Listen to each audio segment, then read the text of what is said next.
رب اشرح لي صدري ويسر لي أمري واحلل عقدة من لساني يفقه قولي. أعوذ بالله من الشيطان الرجيم. بسم الله الرحمن الرحيم. قالوا ربنا أفرغ علينا صبرا وثبت أقدامنا وانصرنا على القوم الكافرين. انہوں نے دعا کی، اے ہمارے رب، ہم پر صبر کا فیضان کر ہمارے قدم جما دے اور اس کافر گروہ کے مقابلے میں ہمیں جو ہے وہ فتح نصیب کر۔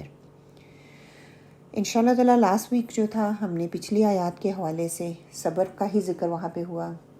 صبر کی اقسام پڑھی، اور یہاں پہ جو ہے جاننے کی کوشش کریں گے کہ صبر ہے کیا۔ ربنا افرغ علینا صبرا وثبت اقدامنا وانصرنا علی القوم الکافرین۔ کیونکہ بنی اسرائیل کا قصہ چل رہا ہے، بنی اسرائیل کے متعلق یہ واقعہ بتا کے اور اس واقعے کے پس منظر میں اللہ سبحانہ وتعالیٰ آپ کو اور مجھے کیا سمجھانا چاہتے ہیں یہ جاننے کی کوشش کرتے ہیں۔ کیونکہ بنی اسرائیل جو تھی اس وقت کی مسلمان قوم تھی، اس وقت کے مسلمان تھے۔ اچھا، اللہ سبحانہ وتعالیٰ ان کی مثال کیوں دیتے ہیں؟ وہ اس لیے کہ ہمارے اندر بھی اسی طرح کی کوالٹیز جو ہیں وہ آ سکیں۔ ان کے اندر بھی برائیاں تھیں، ہمارے اندر بھی برائیاں ہیں، ان کے اندر بھی اچھی کوالٹی تھی، اچھائیاں تھیں، اور ہمارے اندر بھی اچھائیاں ہیں، آ سکتی ہیں، اور وہ اچھی کوالٹیز لانے کی ہمیں بھی کوشش کرنی چاہیے۔ اس دعا کو پڑھنے اور سمجھنے سے پہلے انشاءاللہ تعالیٰ اس دعا کے اس کا یہ پس منظر جو ہے اس کو سمجھ لیں، تاکہ ہمیں اچھی طرح سے سمجھ آ جائے کہ جو کانٹیکسٹ ہے اس آیت کا وہ کس پس منظر میں نازل ہوئی، کیا اس کا بیک گراؤنڈ ہے، تاکہ ہم اچھے طریقے سے اس کو سمجھ سکیں۔ آپ صلی اللہ علیہ وسلم ہجرت کر کے مکہ سے بچ کر مدینہ پہنچ چکے ہیں، وہاں پہ ایک کمیونٹی، ایک سوسائٹی بنانے کی کوشش کر رہے ہیں۔ سوسائٹی اس وقت بن رہی ہے جبکہ حالات ایسے ہیں کہ سوسائٹی دو تین طرح کے گروہ میں بٹی ہوئی ہے، ان کے اندر اجتماعیت نہیں ہے۔ ایک گروپ ایسا تھا جن کو آپ صلی اللہ علیہ وسلم کی ہجرت برداشت ہی نہیں ہو رہی تھی، کیونکہ ان کو لگتا تھا کہ شاید مسلمان جو مکہ سے مدینہ آ گئے ہیں یہ ان کی حکومت پر بوجھ ہے، ان کی سوسائٹی پر بوجھ ہے۔ دوسرا یہ بھی تھا کہ جتنے بھی صحابی آپ صلی اللہ علیہ وسلم کے جتنے بھی کلوز صحابی کہہ لیں، آپ صلی اللہ علیہ وسلم کے سراؤنڈنگ جتنے بھی صحابی تھے وہ سب کے سب مکے سے آپ صلی اللہ علیہ وسلم کے ساتھ کچھ ہجرت کر کے گئے، کچھ پہلے کر چکے تھے،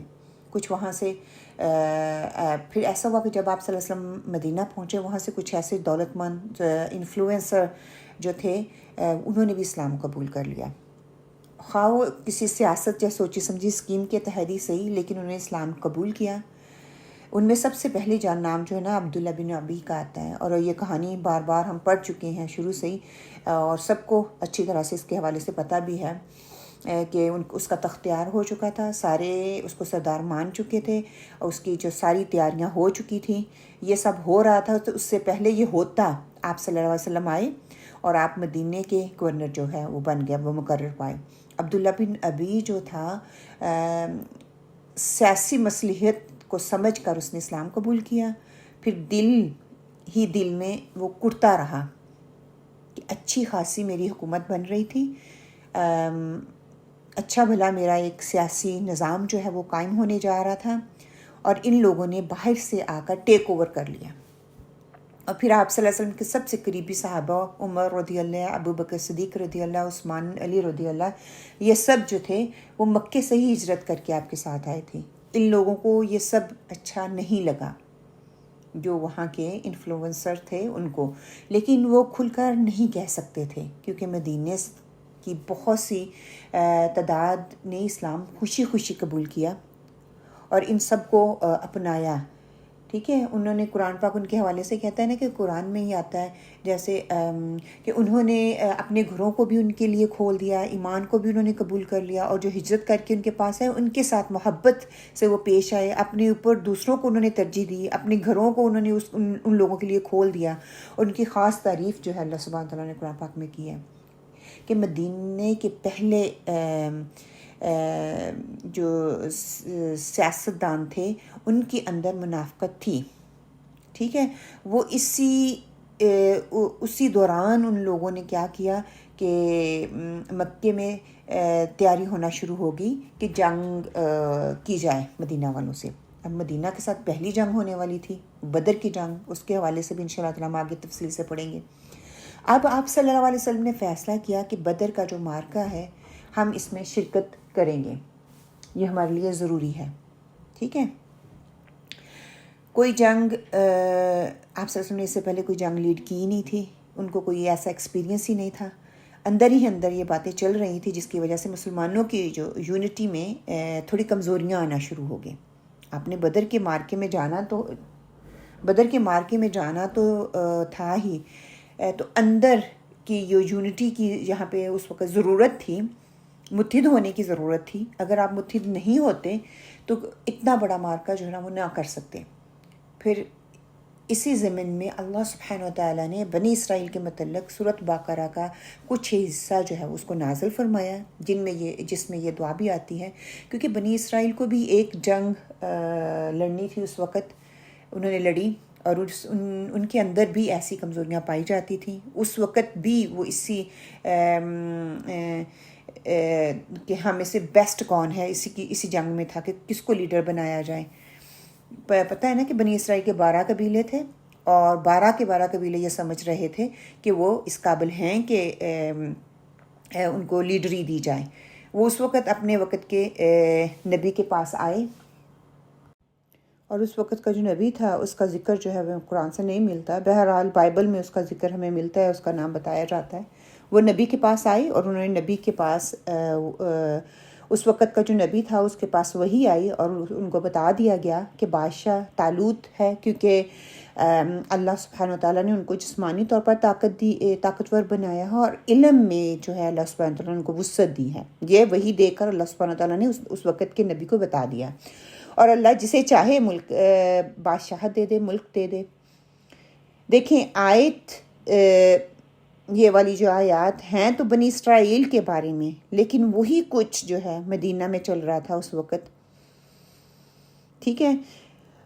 تو اس وقت آپ صلی اللہ علیہ وسلم کو بتا کے یہ تسلی دی جا رہی ہے واپس بنی اسرائیل کی طرف، کہ اس وقت ان کو بتا دیا گیا کہ جسے اللہ سبحانہ تعالیٰ چاہتا ہے اللہ سبحانہ تعالیٰ اس کو جو ہے بادشاہت دے دیتا ہے۔ اب بنی اسرائیل جو ہے وہ تیار ہو گئے جنگ کے لیے، کہ کچھ ایسے میں جنہوں نے آفیشلی جو ہے اس چیز کو مان لیا تھا کہ طالوت جو ہے ان کا لیڈر ہے، لیکن دل سے نہیں وہ مان رہے تھے کہ یہ ہمارا لیڈر ہے۔ کیوں؟ ان کے دل میں یہ تھا کہ وہ اس کے پاس نہ وہ طاقت ہے، نہ شہرت ہے، نہ کچھ بھی نہیں ہے۔ لیکن اللہ سبحانہ تعالیٰ نے اس وقت دنیاوی شہرت اور طاقت کو نہیں دیکھا، بلکہ اللہ سبحانہ تعالیٰ کیا کہہ رہے ہیں کہ اللہ تعالیٰ نے اس کو جسمانی طور پر طاقتور بنایا، اور اس کو علم دیا، علم کی بنیاد پر اس کو جو ہے فوقیت دی جا رہی ہے۔ تو انہوں نے کیا کیا کہ کیونکہ دل نہیں مان رہے تھے، لیکن اس کے باوجود انہوں نے جو ہے جنگ میں انہوں نے جو ہے وہ حصہ لیا، اور بہت سے ایسے بھی تھے جو کہ بہت لائل تھے، جو اپنی جان دینے کے لیے تیار بھی تھے، اور کچھ ایسے بھی تھے جو کہتے تھے کہ اچھا سب جا رہے ہیں تو ہم بھی چلے جاتے ہیں۔ اللہ سبحانہ تعالیٰ نے ان کا امتحان لیا۔ طالوت کو اللہ سبحانہ تعالیٰ نے بتا دیا کہ راستے میں ایک دریا آئے گا، ایک ندی آئے گی، جس میں سے جو پانی پی لے گا وہ جو ہے میری فوج میں سے نہیں ہے۔ یہ ساری سٹوری آپ کو نا پتہ ہے نا، ہم نے پڑھی ہے ابھی۔ پھر کیا ہوا کہ بہت کڑا امتحان تھا ان لوگوں کا، اتنا آسان کام نہیں تھا یہ کہ آپ اتنا چل رہے ہیں، پیاس لگی ہوئی ہے، اور جب پیاسے آپ ہو تو کوئی بھی آپ کو آفر کرے تو آپ رک نہیں سکتے، لیکن یہاں پہ ان کا امتحان لیا جا رہا ہے، کہا جا رہا ہے کہ اس میں سے جو پئیں گے تو وہ میری فوج میں سے نہیں ہوں گے، بس مگر ایک چلو بھر کہ تھوڑا سا وہ پی سکتے ہیں، لیکن اس سے زیادہ نہیں کی اجازت نہیں ہے۔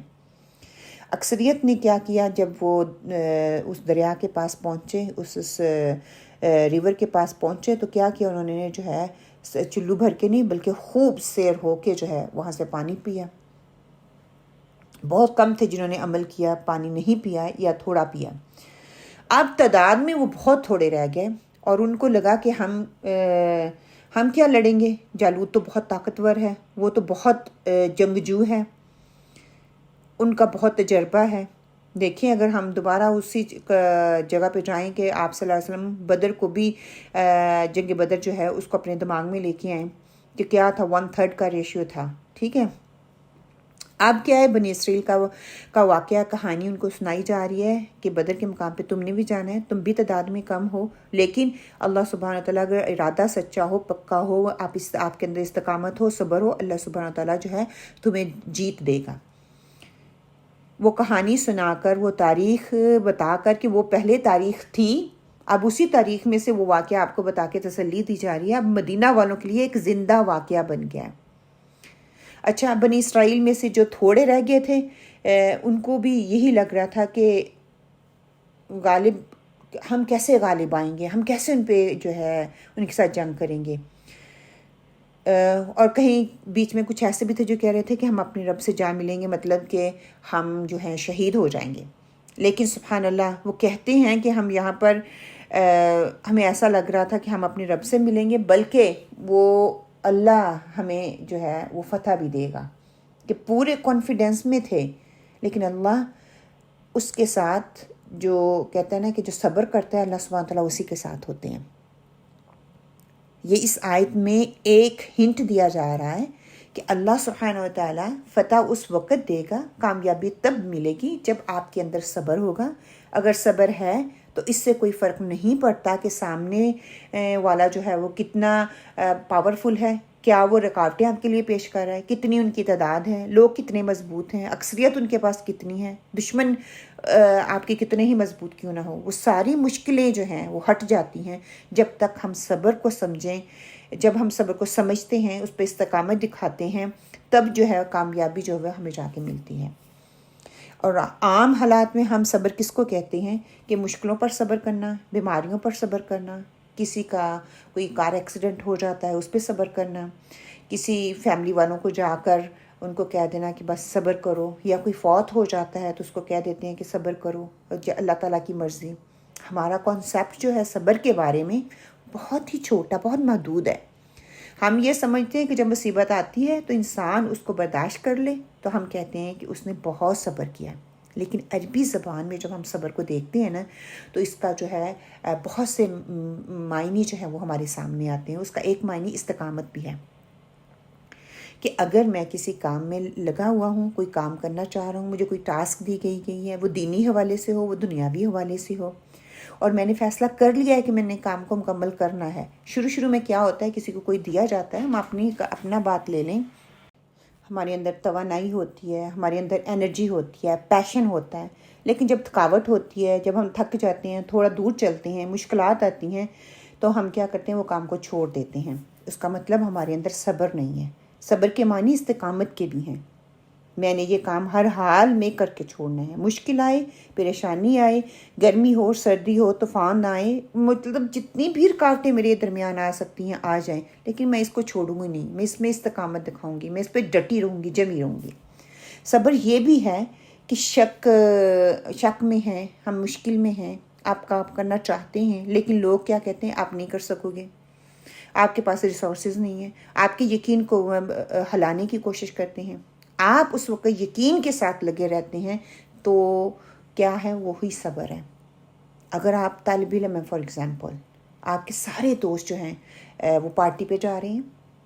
اور آپ کیا کر رہے ہیں، آپ امتحان کی تیاری میں لگے ہوئے ہیں، آپ کا دل بھی چاہ رہا ہے کہ آپ جائیں، پارٹی کو اٹینڈ کریں، دوستوں سے ملیں، ان کے ساتھ ٹائم سپینڈ کریں، لیکن آپ نہیں جاتے، تو یہ کیا ہے، یہ صبر ہے کہ آپ کے سامنے ایک مشن ہے، ایک ویژن ہے، آپ اس مشن کو، اس ویژن کو حاصل کرنے کے لیے محنت کر رہے ہیں۔ سورہ آل عمران کے آخر میں بھی آتا ہے نا کہ صبر کرو اور صبر میں ایک دوسرے کا مقابلہ کرو، کہ کیوں صبر کرو۔ اب دیکھیں یہاں پر جو ہے وہ سوچ رہے تھے کہ ہم تعداد میں بہت قلیل ہیں،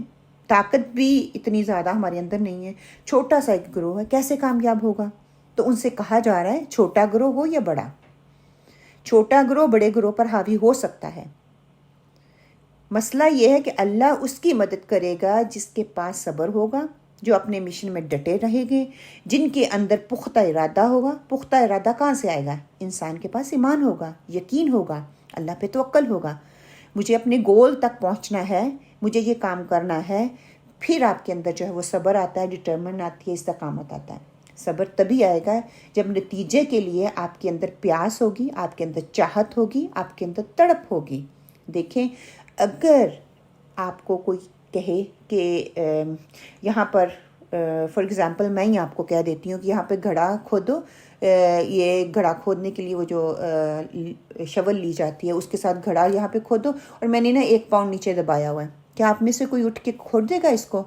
کیا ہے کہ گول بڑھا لیے 1 پاؤنڈ کا، کیا ہے میں اتنی محنت کروں، اتنی دھوپ ہے یا اتنی ٹھنڈ پڑ رہی ہے، اتنی ہوا اور بارش ہو رہی ہے، میں نہیں کروں گی۔ اگر وہی میں آپ کو کہوں کہ میں نے 1 ملین پاؤنڈ جو ہے ادھر نیچے 6 فٹ کی نیچے اس کو دبایا ہوا ہے، تو پلیز آپ اس کو ڈگ کرو اور ڈگ کے یہ ملین پاؤنڈ جو ہے وہ نکال لو۔ تو آپ کیا کرو گے؟ آپ نکالو گے نا؟ جی آپ نکالو گے۔ کیوں؟ کیونکہ آپ کو اس میں پھر ایک جو ہے نا، آپ کو ایک بڑا گول دے دیا گیا ہے، آپ کو ایک چیز نظر آ رہی ہے، اس میں پھر آپ کو کیا ہوگا؟ وہ گول جو ہے وہ بڑا گول ہے نا، تو کیا ہوگا؟ آپ نے اس گول کو ویلیو دی، جب آپ ویلیو دے گے، اس کو قدر دو گے، آپ کو پھر وہ مشقت نہیں لگے گی، آپ کو وہ گرمی نہیں لگے گی، آپ کو وہ تھکاوٹ نہیں لگے گی، کیونکہ آپ کا گول وہ 1 ملین پاؤنڈ کو لینا ہے۔ آپ اس میں صبر بھی دکھاؤ گے، استقامت بھی دکھاؤ گے۔ جس گول کو آپ خود جس گول کی قدر نہیں نہ کرتے، کوئی دوسرا آپ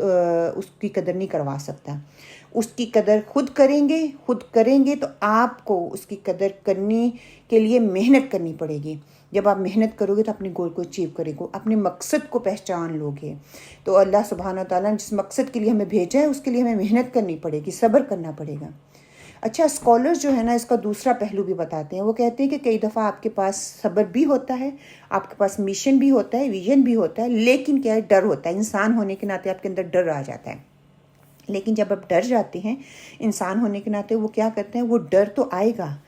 آپ نروس ہوں گے۔ اب یہی بنی اسرائیل کا حال یہاں پہ ہو رہا ہے کہ ہمارے پاس طاقت نہیں ہے، بڑی آرمی نہیں ہے، ٹھیک ہے، باقی ہم مقابلہ کیسے کریں گے؟ اور ایمان والے بھی یہ کہہ رہے ہیں کہ اللہ چھوٹے گروہ پر بڑے گروہ کو کامیاب کر دیتا ہے، لیکن جب سامنا ہو رہا ہوتا ہے تو یہ دعا پر ان کو بتائی جا رہی ہے، کہا جا رہا ہے کہ یہ دعا پر ڈالو، اللہ اکبر، کہ ربنا افرغ علینا صبرم، کہ اے ہمارے رب ہمارے اوپر صبر ڈھیل دے۔ دیکھیں، جب آپ گرمی میں ہوں، بہت گرمی پڑ رہی ہو، حبس ہو، آپ تڑپ رہے ہو گرمی کے ساتھ، لائٹ بھی نہ ہو، ہر طرف آگ برس رہی ہو، تو آپ کو کیا لگے گا؟ کیا میرے ہاتھوں میں ٹھنڈا پانی ڈال دو کہ آپ کو ٹھنڈ پڑ جائے گی؟ نہیں، آپ کہو گے کہ پورے جسم کے اوپر جو ہے پانی ٹھنڈا جو ہے وہ انڈھیل دیا جائے۔ اب وہی تصور کریں کہ اللہ سبحانہ و تعالیٰ ہمارے اوپر، اے اللہ ہمارے اوپر وہ جو صبر کا جو ہے، یا وہ بارش ہے، یا وہ پانی ہے، یا وہ جو صبر ہے انڈھیل دے، ہمارے ذرے ذرے میں صبر بھر دے، استقامت آ جائے، ہم اس جگہ سے نہ ہلیں، پیچھے نہ ہٹیں، جس مقصد کے لیے نکلے ہیں وہ مقصد پورا کر کے جو ہے وہ آگے نکلیں، ہمارے اندر ڈٹرمنیشن دے دے، بہادری دے دے، ہم مشکلات سے لڑنا سیکھ جائیں، ہم ڈٹ جائیں، دشمن سے ہم نہ ڈریں۔ پھر ثبتنا اقدامنا کہہ کے کیا کہہ دیا کہ میرے قدموں کو جما دے، ثابت قدمی دے دے۔ اور آخر میں یہ اعتراف بھی ہے کہ میں جتنا بھی صبر کر لوں، میں جتنا بھی ثابت قدم رہ لوں، اس کا مطلب یہ نہیں ہے کہ میں دشمن مجھ پہ حاوی نہیں ہو سکتا، وہ ہوں گے، بلکہ اللہ سبحانہ تعالیٰ آپ کی مدد چاہیے ہمیں ہر حال میں، آپ کی مدد کے بغیر ہم کچھ نہیں کر سکتے۔ اے اللہ تو ہی ہماری مدد فرما کافروں کے مقابلے میں۔ اس دعا کے پڑھنے کے بعد ہمارے اندر وہ اعتماد، وہ کانفیڈنس آنا چاہیے کہ سامنے کچھ بھی ہو، کوئی بھی مشکل ہو، تو اپنے آپ کو کہیں میرا ارادہ جو ہے وہ پختہ ہے، اللہ پر توکل یقین ہے، ہر مشکل سے ڈٹ کر نکل جانا ہے، ہر تکلیف سے ہر پریشانی سے میں نے نبٹنا ہے۔ اس دعا کو آپ کی زندگی میں کوئی بھی اس طرح کی مشکل آئے، پریشانی آئے، آپ ڈاواں ڈول ہو رہی ہوں، آپ کو اللہ پر یقین نہ ہو، آپ مشکل اور تکلیف میں ہوں، تو کیا ہے کہ اس دعا کو خوب دل کے ساتھ پڑھیں، دیکھیں آپ کے اندر ایک ایسی نئی توانائی پیدا ہوگی، ایک نیا جوش اور جذبہ ابھرے گا، ایک نئی زندگی، ایک نئی حیات آپ کو ملے گی۔ اور اس دعا سے کہ انشاءاللہ اللہ سبحانہ و تعالیٰ ہمیں اپنے مقصد میں کامیاب کرے، اللہ سبحانہ و تعالیٰ ضرور ہمیں کامیابی دیں گے، ہمیں ساری مشکلوں سے نکالیں گے، ہماری ساری مصیبتوں سے ہمیں نکالیں گے، اگر ہم اللہ پر پختہ ارادہ اور یقین رکھیں گے۔ اللہ ان پر قادر ہے کہ وہ دور کر دے ہر مشکل پریشانی پر۔ اللہ تعالیٰ کہتے ہیں نا کہ اندر کی دنیا بدلو گے تو تمہاری باہر کی دنیا خود ہی بدل جائے گی۔ مسئلہ یہی ہے کہ ہمارا اندر نہیں بدلتا، ہم باہر کو بدلنے کی کوشش کرتے ہیں لیکن ہمارا اندر نہیں بدلتا۔ اللہ تعالیٰ سے دعا ہے اللہ سبحانہ وتعالیٰ ہمارے اندر کی دنیا ہمارے لیے بدل دے، آمین اللہم آمین، تاکہ ہم باہر کی تبدیلی سے دوسروں کو جو ہے وہ ہماری باہر کی تبدیلی دوسروں کو نظر آئے اور آخر میں ہم کامیاب ہوں، نہ صرف دنیا میں بلکہ آخرت میں بھی۔ اور امید کرتی ہوں کہ صبر کی 3 قسمیں بھی آپ کے سامنے جو آپ کو ہو وہ واضح ہوں گی، اور آج جو ہم نے صبر ہے کیا اور ہمارا کانسیپٹ کتنا محدود ہے، صبر کتنا وسیع ہے، اور ہمیں ہر حال میں اللہ پر پختہ ارادہ رکھتے ہوئے اپنی طاقتوں اور صلاحیتوں کا استعمال کرتے ہوئے صبر کے ساتھ، استقامت کے ساتھ، بہادری کے ساتھ ڈٹ کر اپنے مشن پر، اپنے ویژن پر نظر رکھتے ہوئے ہمیں آگے بڑھتے جانا ہے۔